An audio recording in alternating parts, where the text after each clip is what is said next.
The go button there. In the beginning, God's verdict on sin. So God's verdict on sin. So last week we know how both Adam and the woman used blame in order to divert their sinful choices from themselves for what they had done through their disobedience, coming into knowledge they were never meant to have on their own. They became self-centered and self-focused when they ate from the apple. They looked to themselves for answers and not to God, and as a result, they became alienated and alone.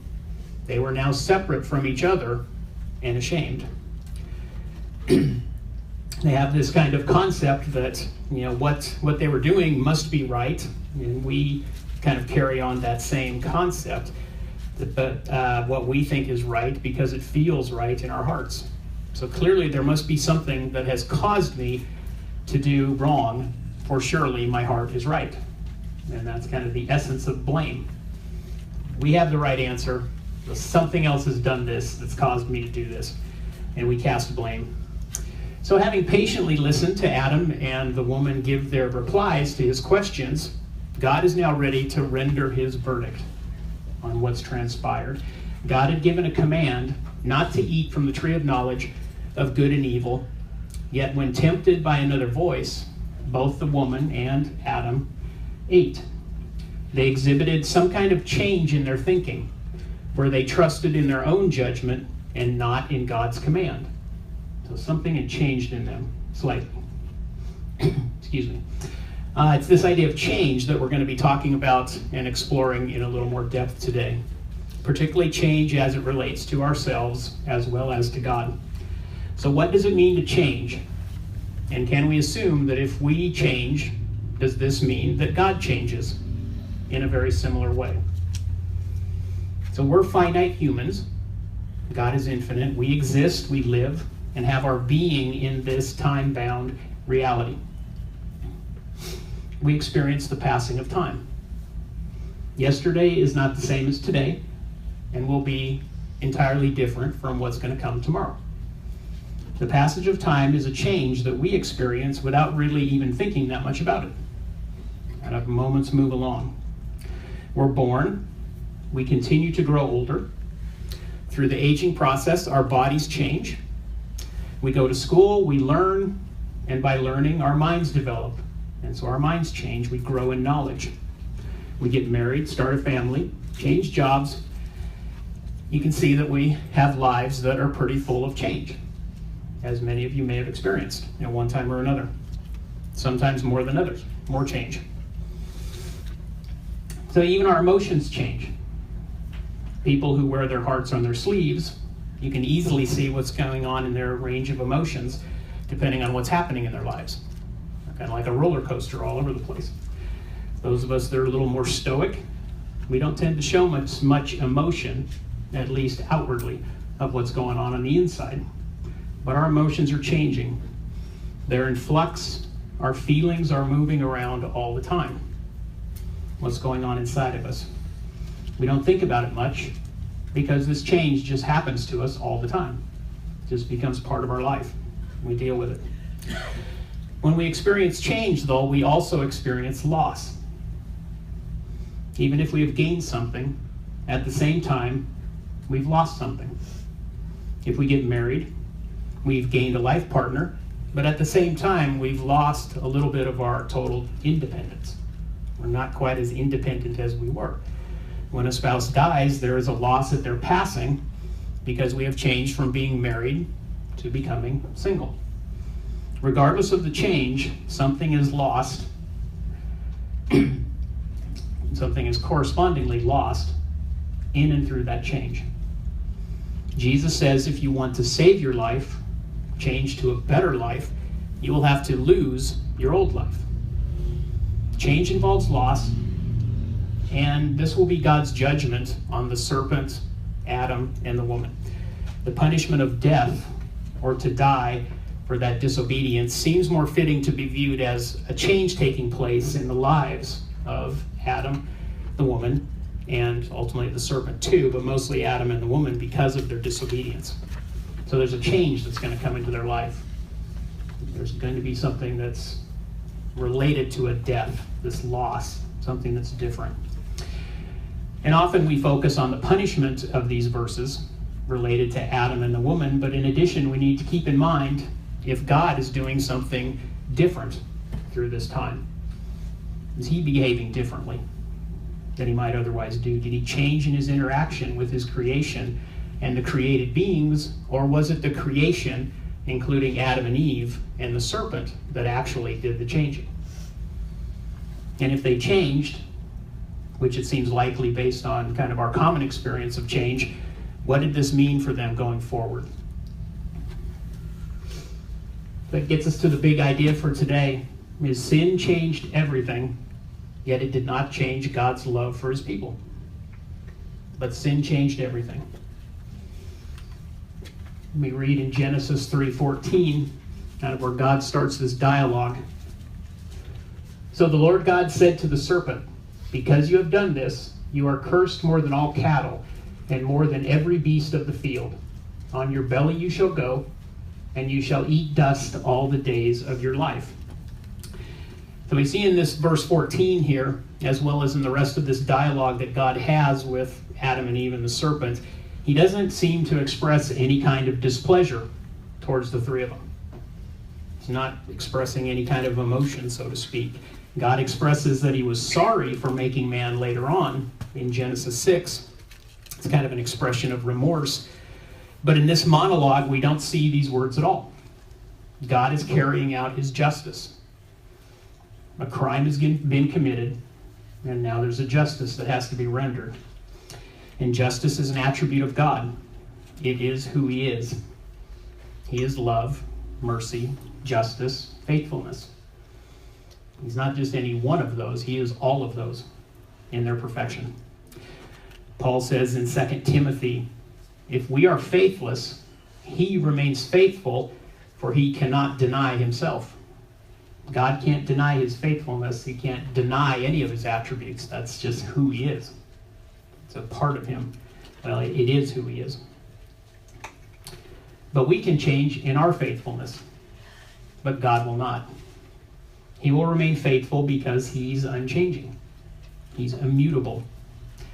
This is a very important attribute of God, and it can certainly calm our hearts to know that he is unchanging. He will be the same tomorrow as he is today, as he was yesterday. And we can trust in that. So the serpent was known back in chapter 3, verse 1 as cunning.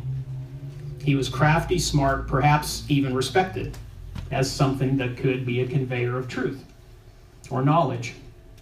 Then he participated in the temptation, and he changes from being cunning to now he's being cursed. And many biblical authors see Satan in the character of the serpent, the one who tried to usurp God's authority in heaven. He was changed from Lucifer, son of the morning, to Satan, the adversary. And Satan's a created being, and he changed. Continuing on where God is still talking about the serpent, he says, and I will put enmity between you and the woman, and between your seed and her seed. He shall bruise your head, and you shall bruise his heel. So God's unchanging mercy is on display here, because it is he that will put the enmity, the hatred, between the serpent and the woman. And by extension, the serpent's seed and the woman's seed. So God is going to take care of that in his mercy. He's going to create this warlike condition, this state of war that's between woman and Satan. In this, he gives the first hints of his redemptive plan that was in place from the beginning. God knew that Adam and woman would fall, that they would sin. He knew that. He had the plan already in place to redeem their fallenness, and by extension, our own. Satan's seed and the woman's seed will be at war, yet her seed will crush his seed, or will crush him. We know that this passage is about Christ. As we put on our Christ goggles and we look back into the Old Testament, we know this is speaking about Jesus, for it will be Jesus, born of the Virgin Mary, the woman, who will die on a cross for the forgiveness of sins, that will be the crushing blow to Satan and his dominion over the earth and people's lives. So God's redemptive plan is there. Sin changed everything for Satan. His disobedience, his sin, changed his life from one of closeness with God. He was known as Lucifer, the son of the morning. And then he became one that was ultimately destroyed when he's cast into the pit. So he certainly changed as a result of his disobedience. So God's dealt with the serpent. Now he's going to have a chat with the woman. To the woman he said, I will greatly multiply your sorrow and your conception. In pain you shall bring forth children. Your desire shall be for your husband, and he shall rule over you. Does anybody notice that our bodies work pretty much pain-free? This may not be the right crowd to speak about that. Of course, as we age, our bodies start to fail us, and we do start to experience different aches and pains as things that are going on. Amen. But for the most part, they work fairly well. We experience some aches and pains, but there are aspects of our body that still work pretty well, no matter what our age. We can still kind of move arms and legs and walk and blink our eyes and different things without having pain associated with them. So, almost, yeah. So these parts work pretty well, except for childbearing. Childbearing, speaking to you ladies out there that have had children, pretty painful experience.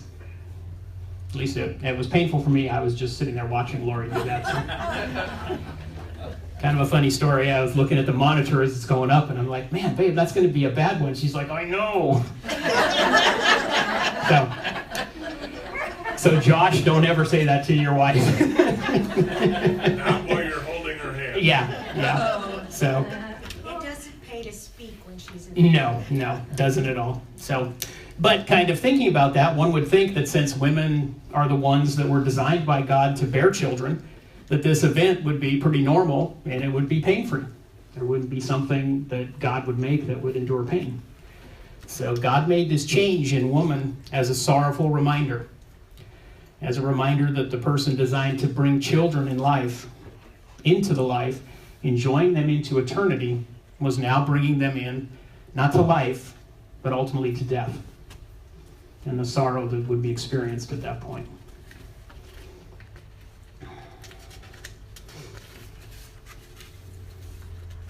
We see not only this was sorrowful, but also the relationship that she was made for with Adam, that had changed. And although she would desire it beyond measure, because of her sin, it would never be the same. That relationship, the oneness that she and Adam had shared, was shattered by disobedience. And the loving, nurturing partner, Adam, the sacrificial servant, who he was made to be, to love his wife as Christ loved the church, had changed himself. And his authority was distorted into one of dominance. This change in man, sadly, has led to the terrible objectifying and oppressing of women throughout the centuries because of this sinful change. Woman's desire, you can see that word desire is a very strong word in the Hebrew of what woman wants out of this relationship. So her desire is to do anything to be loved. However, man's desire is to rule. Anything for love, men will rule. That's what sin has done. So we see Adam assuming this dominance role in verse 20. Of Genesis 3, where he changes the woman's name to Eve. She was just known as woman. Ish is the Hebrew, and I think Ishtak, something like that, is woman, and Ish is man. So they kind of go together. Now Adam names her. He renamed her in dominance as if she was just another member of the animal kingdom, because, as we know from Adam before, he named all of the creatures. So again, his rule over the partner that God had made for him, he took that dominance and distorted it and decided and took it over. The one that he now decided to call the mother of all the living. So Adam, in his dominance, reshapes that relationship. Again, out of his brokenness and out of what sin's done. So sin changed everything for Eve. Now we come to Adam. Then to Adam he said, because you have heeded the voice of your wife, and have eaten from the tree of which I commanded you, saying, you shall not eat of it. Cursed is the ground for your sake. In toil you shall eat of it all the days of your life. Adam listened to his wife, and in a sense he ceded some authority in her place rather than to God. He was looking to her for what to do next as opposed to God. As a result, he changed and no longer held the role of God's steward over creation. He was not the designated one to help steward creation with this perfect partner that God had made for him. He abdicated it and turned it over to Satan, whose voice, through the woman, that he would now listen to. And Paul talks a little bit about that, where he says that the prince of the power of the air has blinded everyone. The alignment is now towards what the serpent has to say, not to what God is saying. And we've all been in that place. We've all aligned our hearts to sin, and still continue to do from time to time. So creation was cursed because of Adam's disobedience, and that changed as well. No longer would it provide for the steward who was to care for it, but instead it was in opposition to him. He would have to toil and struggle against creation, for both had changed and were no longer in a relationship of mutual benefit one towards the other. It was now one of animosity.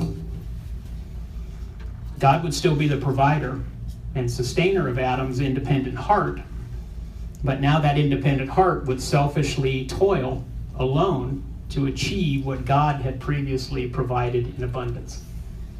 Now it's going to come from the sweat of man's brow. And those of you, I think Sharon mentioned about flowers earlier, if you've ever tried to grow a garden, we're all expert at growing weeds. We don't even have to try, and the weeds grow like abundantly. The flowers and the fruits and the vegetables, they take a lot more effort to make them come. That's a living out of the curse. This animosity that's now between us and God's creation. No longer in that connection. The final change in Adam would be that he would no longer enjoy life in a close fellowship with God. And we see, but thorns and thistles it shall bring for you. Creation, you shall eat of the herb. In the sweat you shall eat of the bread till you return to the ground. For out of it you were taken, for dust you are, and to dust you shall return. So Adam's going to return, as well as all humanity, to dust. At the time of God's sovereign choosing, life is going to be withdrawn out of Adam and that of all of us. And then we'll all return back to dust. Sin changed everything for Adam. The consequences of disobedience and sin were great, and the death that was experienced by Adam and Eve was a change from the people they were to be, who were to enjoy loving fellowship with their God, as well as to each other, to people who were fractured, distorted, broken, and alone. A mere shadow of the image of God that was once so radiant within them. As their children, all of us, we've inherited this very same brokenness, same fracturing, same sinful nature, inherited because of that disobedience. So sin changes everything. And I learned from a wise pastor that we're not static in our relationship with God, relationship with Christ by the Spirit. It's constantly changing, which makes sense. We're in constant change. We're either growing closer to God or we're moving away from Him. Sin will change us so that we will want to distance ourselves from God. When we sin, we disobey God, we move away from Him. We don't want to be as close to Him. But God doesn't change. He has not gone anywhere. so to speak. It's our hearts that are aligning ourselves with sin and then responding to the call of sin rather than to the Spirit of God. So we move. His faithfulness is unchanging. But our hearts, as Paul said, are certainly faithless at times. Yet God did not abandon Adam and Eve because of their disobedience. You see from the verses that God is still there. He's still working this out. He hasn't taken off. Told Adam and Eve, figure this out on your own. You guys messed up. I'll come back when you got it right. No, he stays there with his people. And he does not abandon us in our disobedience either.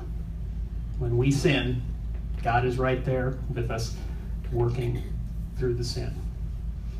Through repentance, through a variety of different ways, through fellowship with each other, reading his word, to align our hearts back to him so that we can draw closer to him. And that, in a way, is kind of the